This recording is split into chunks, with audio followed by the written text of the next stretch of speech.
Salvete queridos, vamos de nuevo con el siguiente vídeo. En este caso, como os he dicho, íbamos a hablar de las evoluciones fonéticas. Aquí probablemente al principio os asustéis un poco con la terminología. Voy a ser relativamente estricto, ya os aviso, con la terminología. Los nombres de los cambios fonéticos tienen que estar bien puestos. Se valora que los digáis con concreción y precisión. Al final es un lenguaje técnico, es un lenguaje científico y como tal tenéis que utilizarlo adecuadamente. ¿Hasta qué punto voy a ser preciso? Tampoco hasta un extremo, pero para los cambios fonéticos, ahí sí. Vamos con ellos.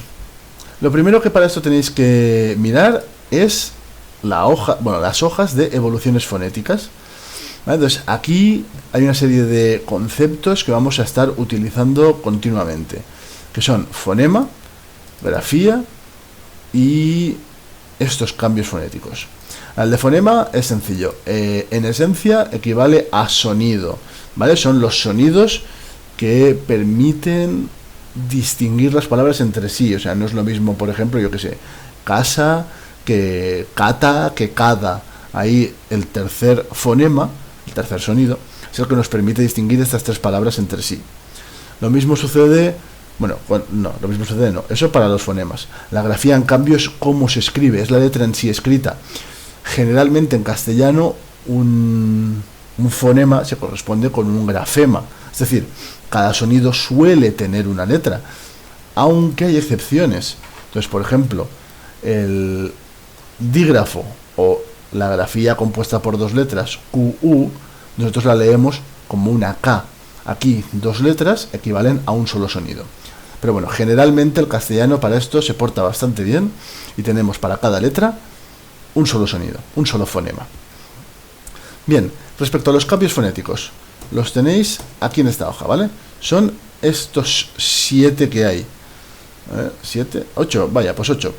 Vale, los principales, los voy a escribir aquí todos, pues son los de la hoja. ¿Vale? ¿Cuáles nos van a salir más? Apócope. Este sale muchísimo.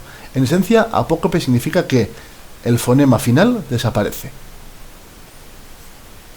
Fonema final desaparece. Este sería el resumen. ¿Vale?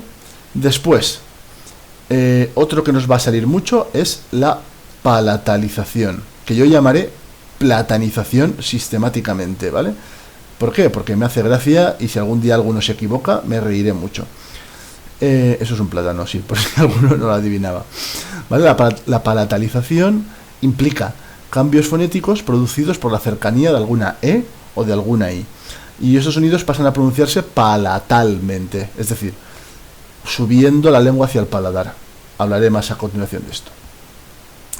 Los otros sonidos serán los de cierre y apertura de vocales, que de eso también os hablaré ahora, y ya menos habituales serán las síncopas, que son desaparición de fonemas en medio de la palabra, y la monoptongación y la diptongación. En esencia, diptongación. En esencia, este significa que de dos vocales pasamos a una, por ejemplo, aurum pasó a oro en castellano, la au aquí se monoptonga. La diptongación es lo contrario, de una vocal pasamos a dos, por ejemplo, en mel al castellano pasó como miel, aquí se diptonga. Estos son los cambios.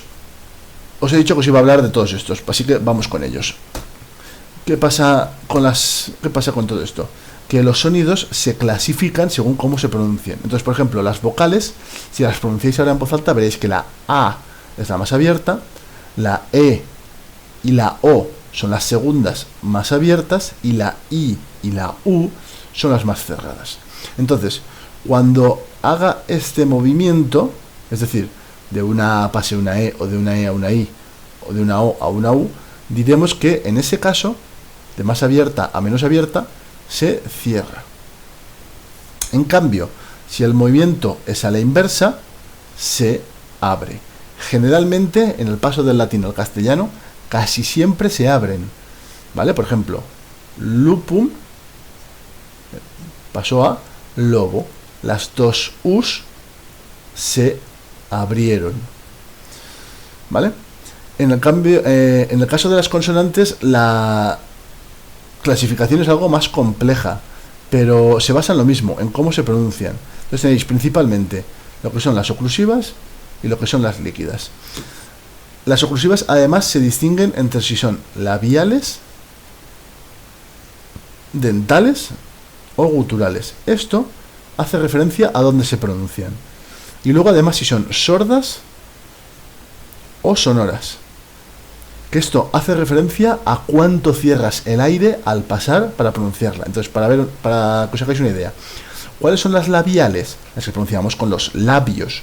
¿Cuáles son esas?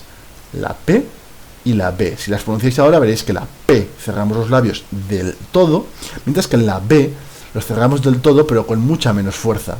Esta es más sorda que esta. Las dentales, la T y la D. Y las guturales se pronuncian en la garganta, tendréis la K y la G. Para recordar cuáles son sonoras y cuáles son sordas, y en el orden, lo más fácil es que os acordéis de las palabras bodega y petaca. ¿Vale? Son las típicas palabras que se utilizan para acordarse de estos fonemas, de estas letras. ¿Vale? Generalmente en latín, de sordas pasan a sonoras. Generalmente la P pasará a B, la T pasará a D y la K pasará a GA. Y luego además el latín tiene algunas líquidas. Por ejemplo, nasales, labiales y luego ya la vibrante y la silbante.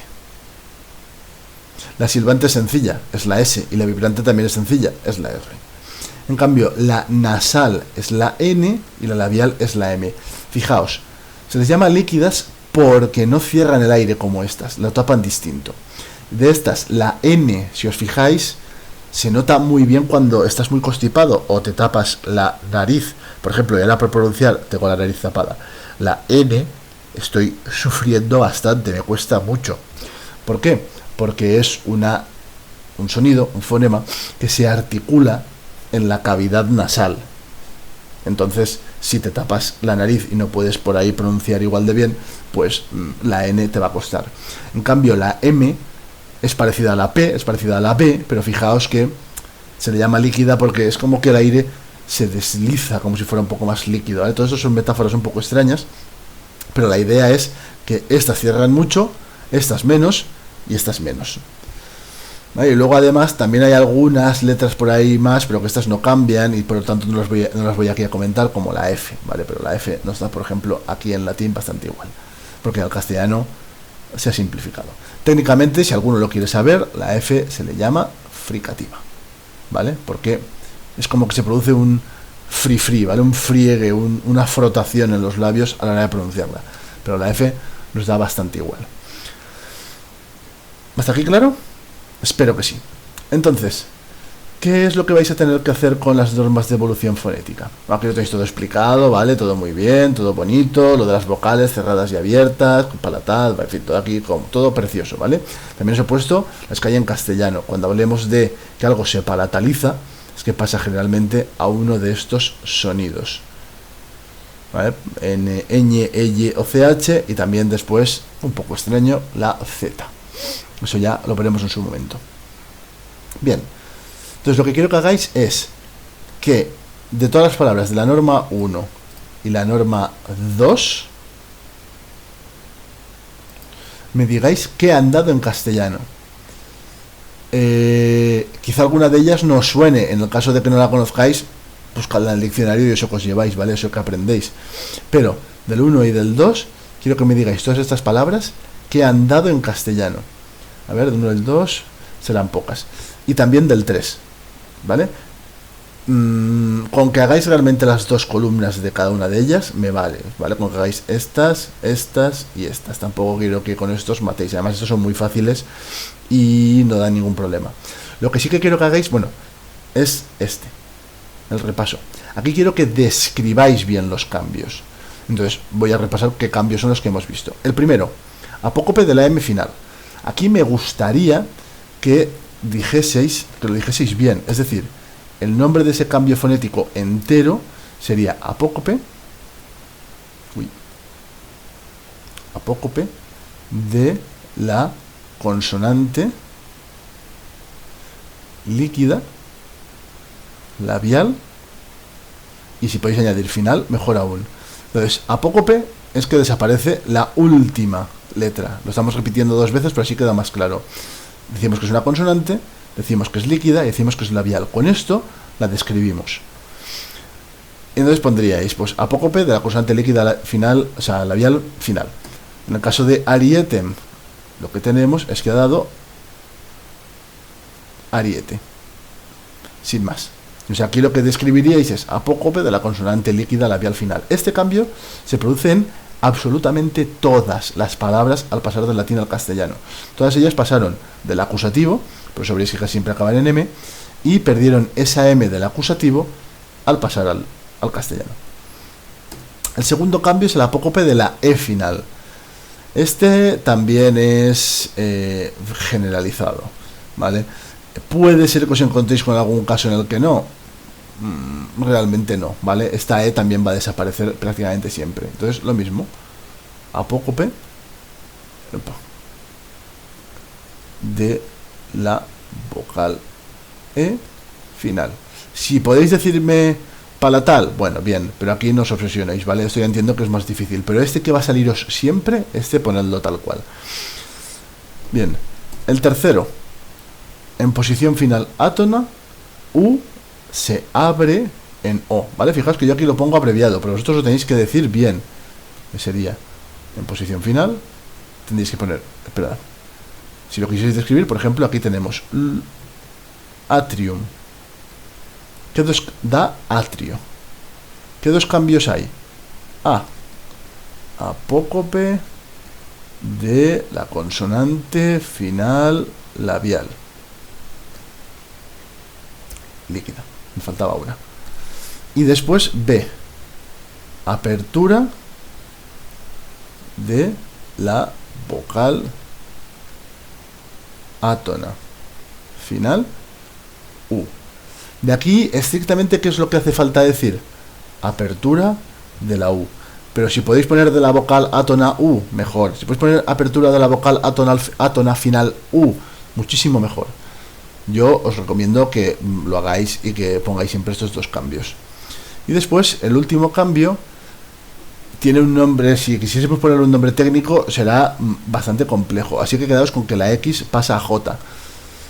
¿Por qué? Pues por una cosa del castellano, ¿vale? Básicamente es un porque sí, pero en general todas las X que había en latín, por ejemplo en dixi, pasaron en castellano a dije. Ahora bien, como curiosidad, en algunas palabras se conserva la X antigua, pero la leemos como J. Por ejemplo, en México, en Texas, en el vino cuando es un jerez.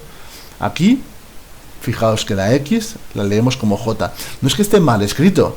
Realmente, Texas se escribe con X en castellano, México se escribe con X, Jerez se escribe con X, pero es una grafía arcaizante, es un recuerdo de tiempos muy antiguos. Si escribís con J, de hecho México, el nombre oficial del país, creo que se escribe con J, ¿vale? O sea que, en fin, que no os frustréis, pero bueno, sabed que si escribís con X también está bien. Es más antiguo, es más arcaico, pero no sé, a mí me hace gracia y me parece bonito. Entonces, ¿qué quiero que hagáis?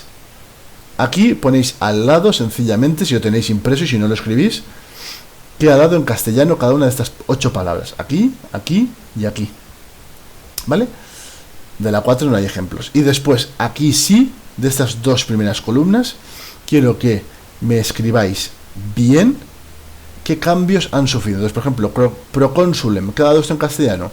Pues ha dado procónsul. ¿Qué cambios ha sufrido? Apócope de la M, de la consonante líquida labial final, y apócope de la vocal E átona final. Y ha dado procónsul. Dominare, ¿qué ha dado en castellano? Dominar. ¿Qué cambio ha sufrido?